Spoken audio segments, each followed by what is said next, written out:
This is my new Dileo Stencil Saxophone that I just recently bought from eBay. I'm not exactly sure how to pronounce it, but it's spelled D-I-L-E-O, and it is a Stencil Saxophone.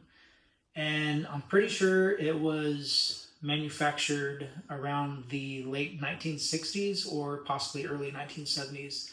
If you don't know what a stencil saxophone is, it's pretty interesting. After doing a little research online, I found out that a stencil saxophone is basically a saxophone that was produced by one company or manufactured by one company, and then another brand or another company basically stenciled their brand name or their logo on the bell or wherever they put their brand name on the saxophone.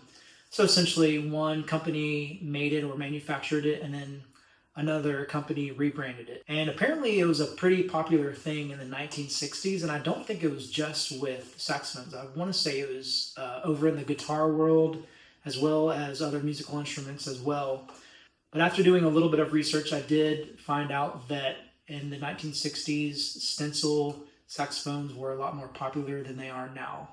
So what was the purpose of doing this? What was the reason for stenciling a saxophone or another musical instrument?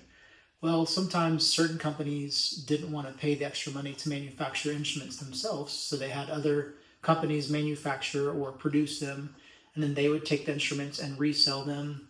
A lot of them would have a contract with a specific reseller or a specific store, and so that they could brand the instruments under their brand, and then they could sell them in that store based on, whatever the contract they had with that particular retailer or store or whatever.